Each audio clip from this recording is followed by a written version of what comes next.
Sveiki, mėly Marijos radijo klausytojai, jūs girdite laidą Akademija. Prie mikrofono Katalikų teologijos fakulteto Vytauto didžiojo universitete dekanas Benas Ulevičius. Šioje laidoje kalbinu kunigą, profesorių, habilituotą daktarą Romualdą Dulskį apie kelionę į Indiją, apie mokslinę konferenciją religijos ir misticizmo tema Indijoje. Profesorius labai neseniai grįžo iš Indijos karmelitų organizuotos mokslinės konferencijos, vykusios Bangalore. Konferencija vadinosi Misticizmas be ribų.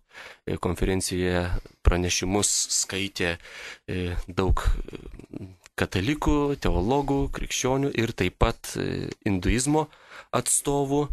Na ir manau visiems mums, mėly klausytojai, tikrai labai įdomu išgirsti apie Indijos krikščionybę, apie Indijos tikinčiųjų meilę Kristui ir požiūrį į krikščionišką gyvenimą. Eidamas į laidą dar atnaujinau savo pažintį su istorija, pagal indų krikščionių tradiciją ir taip pat ankstyvuosius krikščionybės kai kurios dokumentus. Į Indiją krikščionybę atnešė apaštalas Tomas. Indų krikščionys dažnai vadinami Tomo krikščionimis.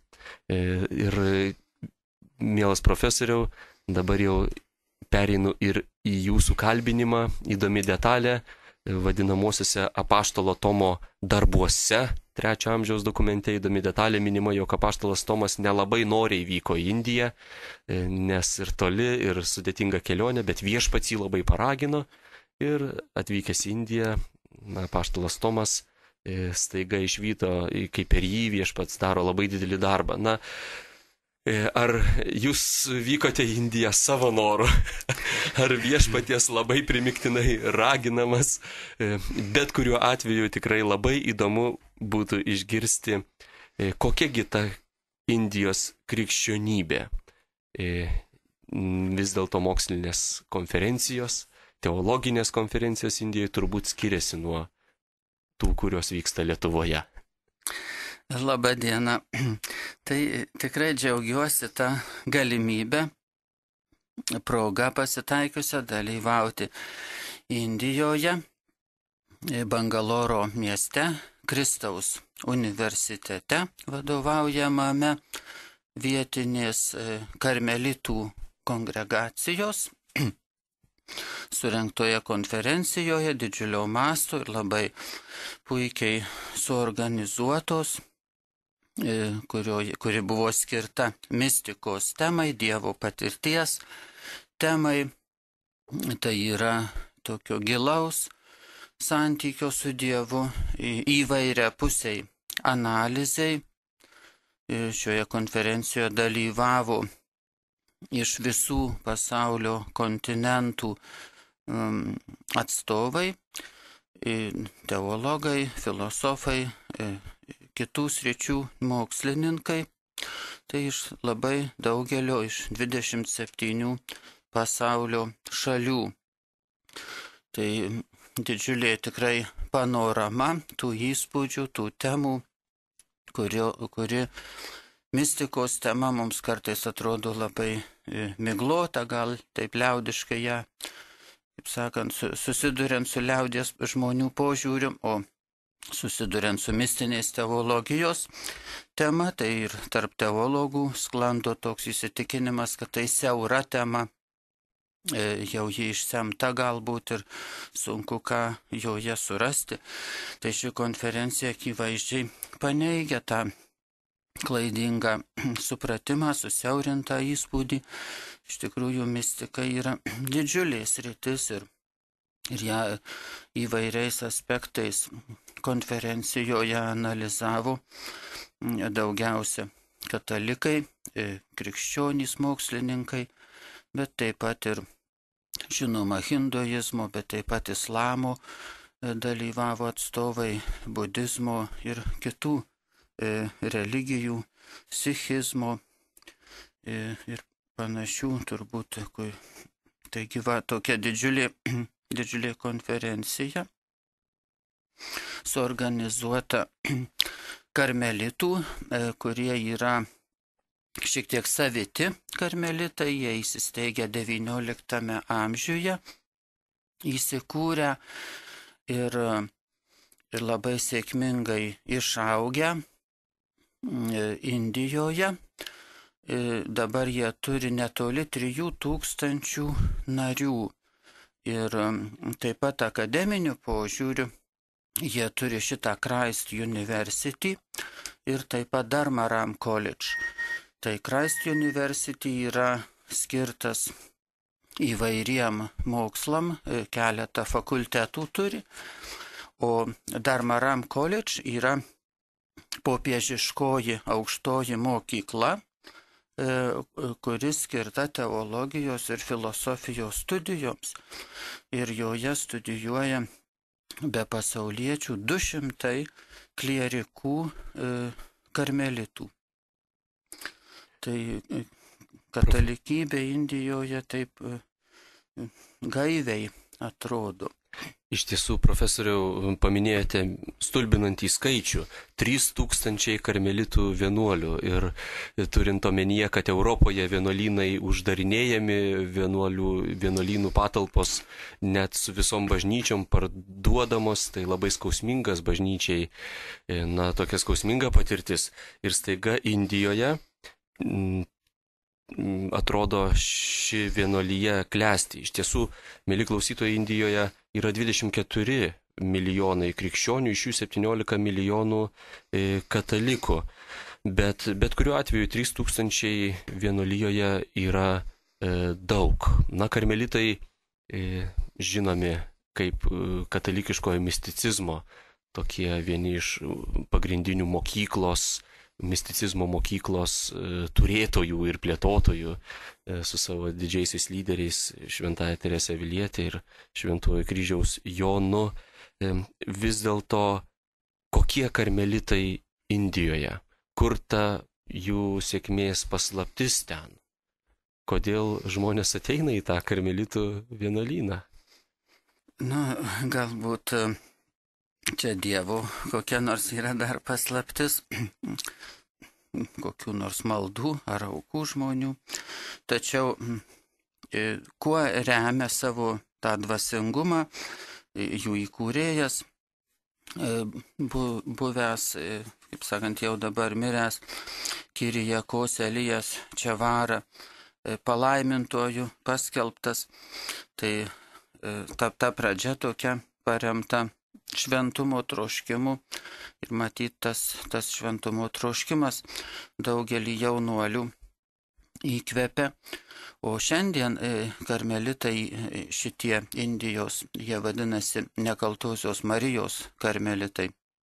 Tai jie savo dvasingumą įvardyja, kad remia ant karmelitiškojo dvasingumo, bet taip pat rytietiškojo dvasingumo, krikščioniško rytietiško, siriškojo, kaip aš suprantu. Ir taip pat Indijos įvardina, kad indiškojo dvasingumo. Šiuos 3 dvasingumus jie laiko pagrindu savo kongregacijos. Ir tai turbūt, man atrodo, kad tai kažkaip jaučiasi, tas jų ir elgesy, ir tokioj laikysenoj, tame, kad jie priima Indijos kultūrą į savo kasdienybę, tai toks sėkmingas inkultūracijos reiškinys, kad jie iš tikrųjų nenuėjo į kokią nors itališkąją krikščionybę, bet bando savo kultūroje krikščionybę auginti. Aš jau užbėgu už akių, lyg ir žadėjome palikti skaniausius kąsnius pabaigai laidos, tačiau, kad jau pradėjome kalbėti apie tą inkultūraciją, štai turiu rankoje jūsų atvežtą atvirutę, paveikslėlį, kuris vadinasi Kristus guru. Ir matau čia ramybėje paskendusi meditacijoje Jėzų, lotoso pozoje ir greta jo Eucharistijos, taurė Eucharistinė ir duona Eucharistinė, taip pat lampada, kurioje, na, pilna aliejaus turbūt ir dega skaisčiai šviesa. Viskas skęsta tokioje ramioje šviesoje ir Jėzus, kaip rašoma kitoje atvirutės pusėje, čia pavaizduotas kaip tikrasis dvasinis mokytojas, tikrasis guru, tikrasis net ir, na, jogos medituotojas. Ir Lietuvos tikinčiam turbūt tai netrodo labai įprastas vaizdas. Tai gana ir stulbina, ir įdomu, ir kelia smalsumą. Gal galėtumėt plačiau pakomentuoti tokią galimybę sieti savo krikščionišką įtikėjimą su šiuo atveju vietinės kultūros įprastomis dvasingumo formomis. Taip, Jėzus sėdintis lotoso pozoje mums gali atrodyti neįprastai.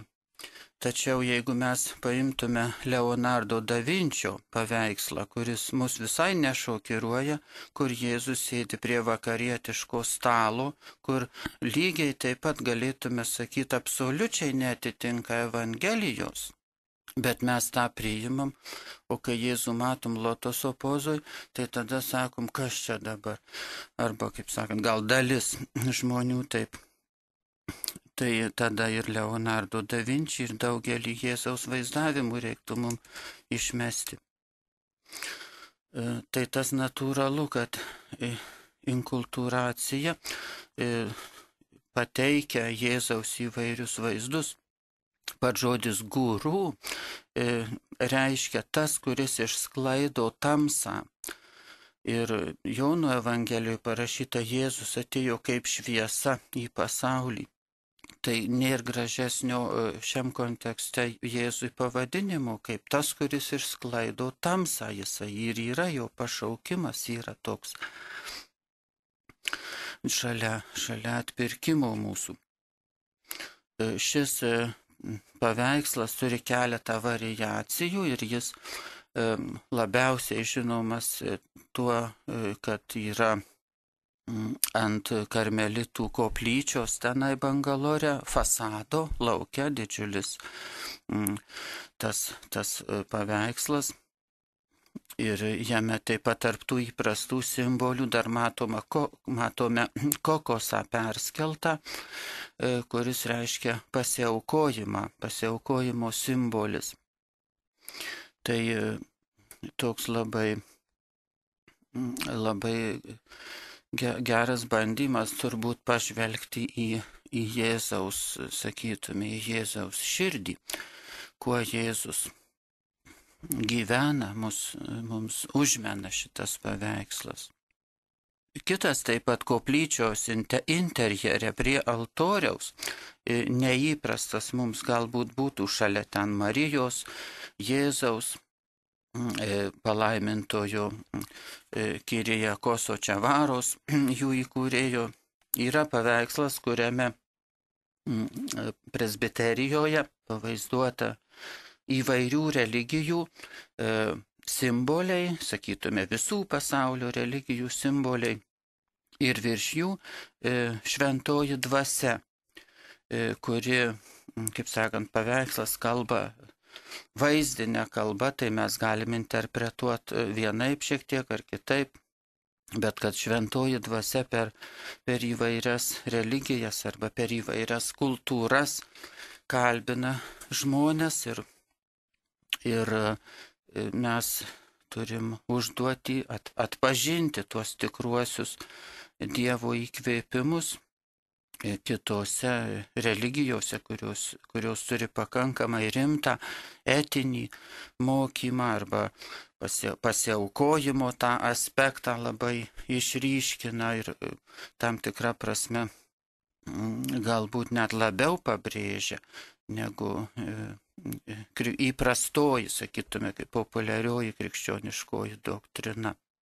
Tai man kaip mat primena Antro Vatikano susirinkimo konstitucijos Lumen Gentium ištaras apie pasaulio kultūras ir religijas, kur tų ištarų pagrindinė mintis, jog bažnyčia nieko neatšaukia, nenaikina, kas kitose kultūrose yra gera, bet viską palaiko, išaukština, sutvirtina ir apvalo. Ir tai tikrai labai drąsinanti ir katalikiška visuotinumo prasme mintis. Mėly klausytojai, manau, jūs jau sudomino šios laidos tema. Turbūt laikas padaryti trumpą muzikinę pertrauką. Po kelių akimirkų vėl būsime su jumis eteryje.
Štai mes ir vėl eteryje. Primenu, jog girdite laidą Akademija. Laidos vedėjas Benas Ulevičius kalbina kunigą profesorių habilituotą daktarą Romualdą Dulskį. Ir mūsų laidos svečias pasakoja apie įspūdžius iš mokslinės teologinės konferencijos, kuri vyko Indijoje. Konferencija buvo pašvęsta misticizmo temai. Taigi, mielas profesoriau, iš tikrųjų Indijoje yra, aišku, ne vien vakarų apeigų katalikai, bet taip pat ir rytų krikščionys, siriškosios tradicijos krikščionys, kurie mum lietuviam labai mažai pažįstami, drįsčiau sakyti, beveik nepažįstami. Ar teko susidaryti bent kokį nors įspūdį, kokį siriškosios tradicijos krikščionių veidą išvydote? Tarp Švento Tomo krikščionių didžiąją dalį sudaro katalikai ir tarp katalikų didžiąją dalį sudaro sirai malabarai vadinamieji. Tai oficialus jų bažnyčios pavadinimas. Sirai malabarai, kurį laiką dėl europiečių tokių nei negatyvių misionieriškų momentų istorinių buvo atskilę nuo Romos, bet dabar jau 200-300 metų yra vėl vienybėje su apaštalų sostu. Ir jie vadinasi, kodėl jie vadinasi sirai malabarai? Tai malabarai tai yra Indijos vakarinė pietinė pakrantė, į kurią pirmiausiai atvyko Šventas Tomas, kuri šiandien vadinasi Keralos valstija, o anuomet vadinosi Malabaro krantas. Ir tas vardas nuo to likęs, o sirai, kadangi Sirijos Antiochija buvo vienas iš 5 didžiųjų patriarchatų ankstyvojoje bažnyčioje, labai svarbus patriarchatas. Ir sirų krikščionybė vykdė misijas arba jas rėmė į rytus nuo Sirijos, tai reiškia per Persiją, dabartinį Iraną, Iraką ir Iraną ir toliau jau pasiekė Indiją ir buvo matyt rūpinamasi iš Sirijos, kurioje krikščionybė buvo įsišaknijusi, turėjo daugiau mokytojų, mes žinome Efremą Sirą arba Izaoką Ninevietį ir kitus sirų stiprius autorius iš bažnyčios tėvų laiko, kurie įdomu, kad jie rėmėsi sirų kalba, jie rašė siriškai. Ir senovės sirų kalba buvo labai artima aramėjų kalbai. Taigi jie džiaugėsi arba ir didžiavosi tuo, kad jie išsivertė Bibliją į tą kalbą, kurią kalbėjo Jėzus, arba labai labai artimą sirų kalbą, giminingą aramėjų kalbai. Ir tai priartino juos tam tikrą prasme prie Jėzaus žinios labiau negu kitus. Galima gal taip sakyti, toks aspektas buvo. Ir todėl sirų kalba, ji buvo priimta senovėje kaip liturgijos kalba, aišku, taip pat kaip teologinė kalba, vėliau kaip liturgijos ir Indijoje iki nesenų dar laikų liturgija vyko siriškai, senovės sirų kalba. Tik tai dabar jau pastaraisiais dešimtmečiais jie perėjo į savo kalbas ir teko dalyvauti taip pat mišiose, kurios vyko pagal sirų malabarų apeigas, šiek tiek savitos mišios, tiesa, taip pat paliestos Antro Vatikano reformos, tai kiek supaprastintos, gal ir praradusios tam tikrą grožį ir spalvingumą. Tačiau jos taip pat jau buvo Malajalam vadinama kalba, tai Keralos valstijos kalba.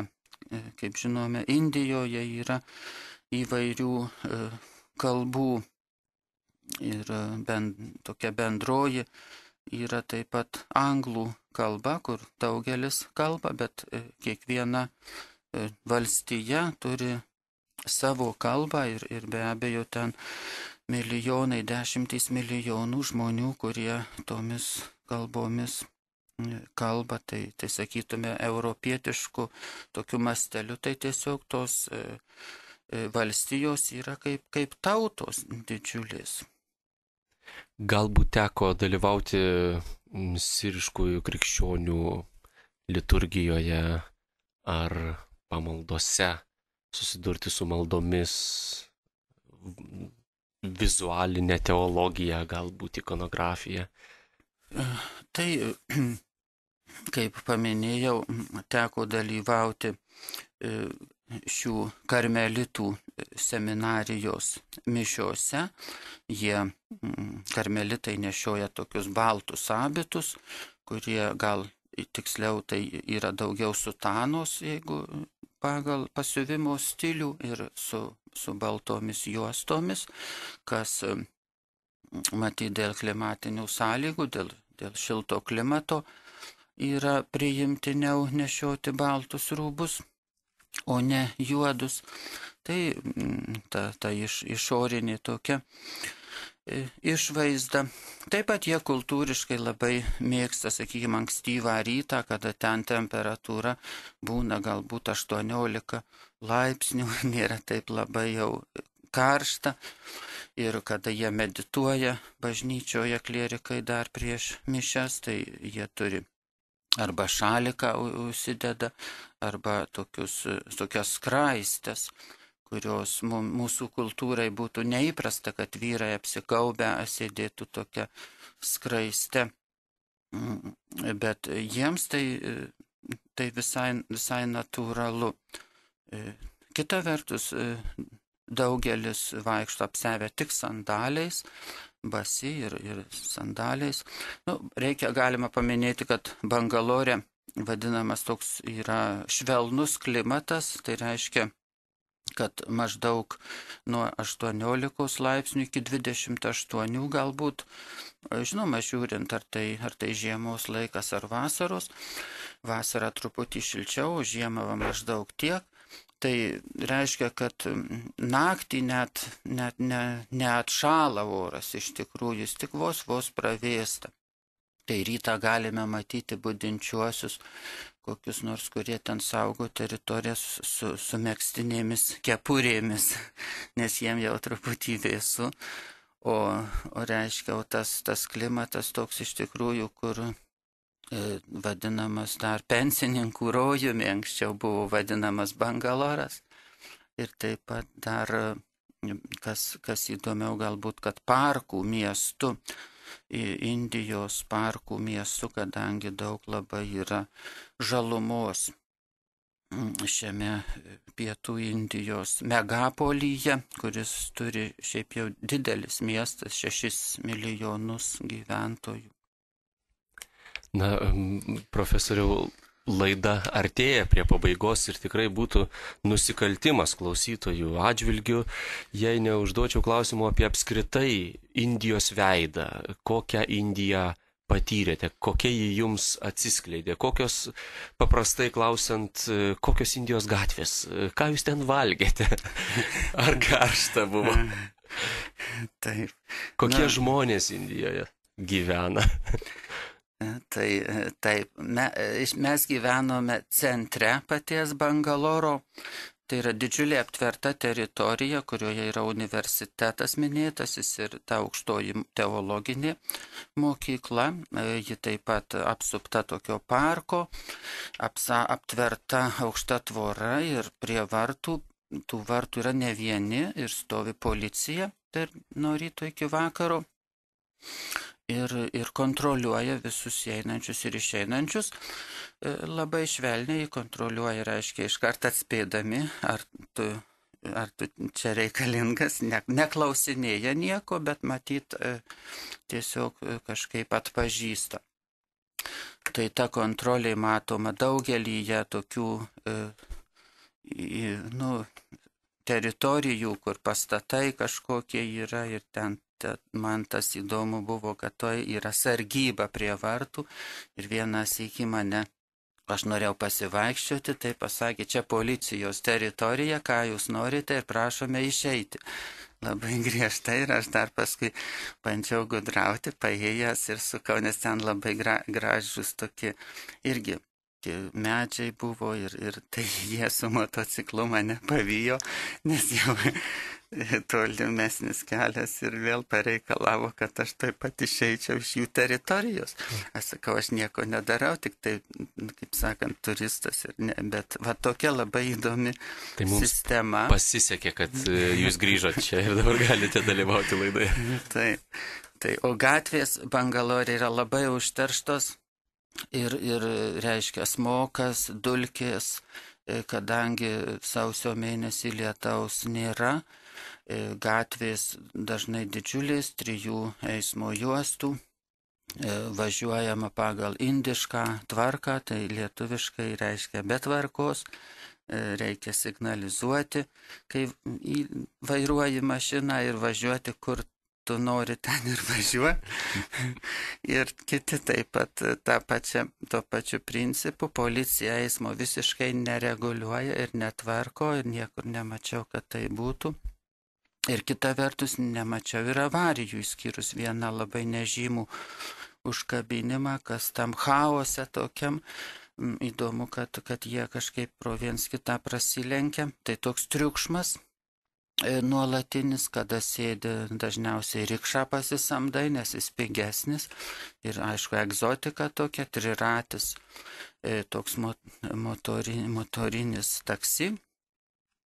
Ir važiuoji per tą triukšmą gatvę. Matome taip pat, sakykime, labai daug, praktiškai visos moterys yra indiškoje tradicijoje taip apsirengusios, vyrai tai, čia sunku būtų atskirti, ką nors ypatingo, kad jie kitaip, dažniausiai taip kaip ir Europoje panašiai.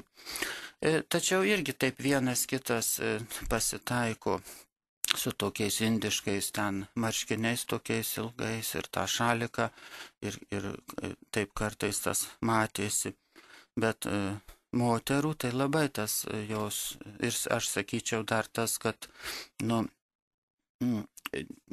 tas seksualumas, jeigu tai pasakytis, irgi nedemonstruojamas, bet demonstruojama kultūra tautos galbūt. Tai labai rėžia, tam tikrą prasme, europiečiui tą žvilgsnį nustembi, kad gatvėje tas nėra kaip Europoje, žmonės apsirengia ir tada taip kažkaip pagalvoji, kad tiesiog žmonės, kažkokios asmenybės galbūt su tais tautos rūbais, tą kultūrą, kartais su sariais, kartais su paprastesniais apsirengia, bet to tokio galbūt vulgaraus, sakyčiau, meilės, tokių pareiškimų viešų, tenai glebėsčiavimus aš niekur nepastebėjau ir man tai atrodo kaip dvasingumo arba kažkokio tai kultūringumo tos tautos, taip pat ženklas, nepaisant to, kad, sakykime, informacinės technologijos yra labai pažengusios Bangaloro mieste, labai technologiškai universitetas labai stipriai stovi, tai nieko neatsilieka nuo vakarų pasaulio. Na, prieš laidos pabaigą dar turime laiko atsakyti į klausytojos klausimą. Skaitau. Labai įdomu išgirsti apie krikščionybės dvasingumo siejimą su hinduizmo dvasingumu.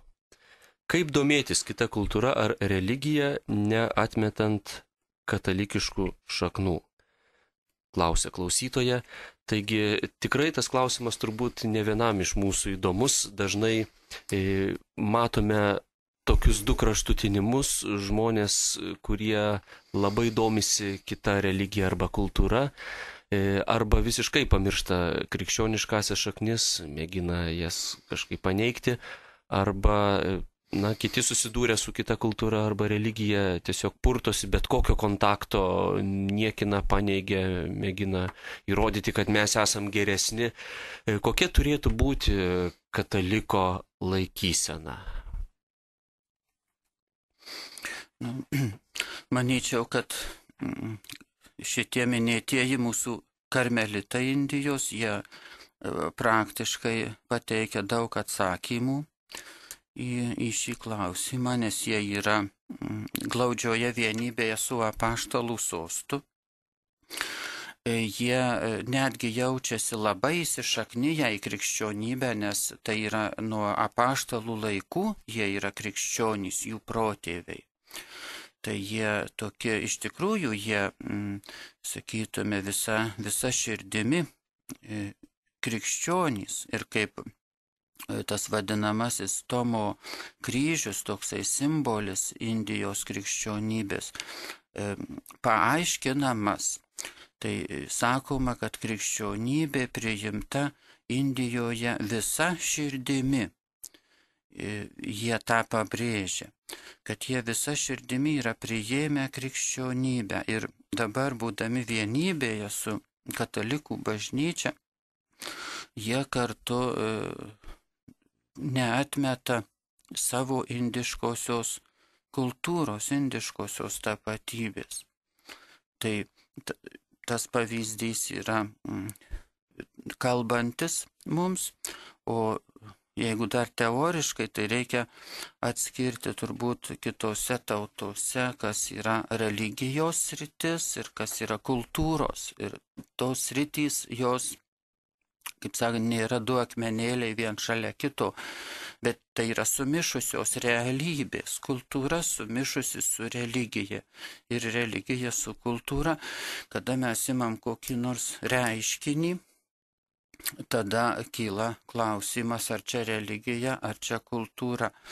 Ir kartais nėra taip sunku atskirti, o kartais yra gana sunku atskirti, kokiai sričiai labiau tas reiškinys, tas dalykas, tas požiūris priklauso. Bet tikrai, reiškia, jis priklauso arba vienai, arba kitai sričiai.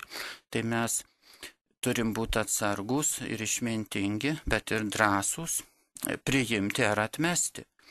Reiškia, tas, kas yra kultūriniai dalykai, tai yra Dievo dovana. Kultūra tautos, kita kultūra yra Dievo dovana. Tai tautai ir mums žvelgiantiems iš šalies. O kur yra, sakykime, religiniai postulatai, tai turim būti atsargus ir pasitikrinti, ar tie religiniai teiginiai, kiek ir kokiu būdu galbūt jie dalinai atitinka taip pat, bet galbūt dalinai neatitinka Kristaus požiūrio. Taigi, mėly klausytojai, Jėzus Kristus yra raktas į mūsų įvairiopas patirtis ir taip pat į mūsų visuomenių, tautų, kultūrų duris atrakinantis raktas, visa, kas gera palaiko, sustiprina, atnaujina, apvalo ir vėl iš naujo mums padovanoja. Jūs girdėjote laidą Akademija, laidoje Katalikų teologijos fakulteto dekanas Benas Ulevičius kalbino teologijos fakulteto dėstytoją kunigą profesorių Romualdą Dulskį. Dėkoju profesoriau už dalyvavimą šioje laidoje, o jums, mėly klausytojai, su Dievu. Sudie.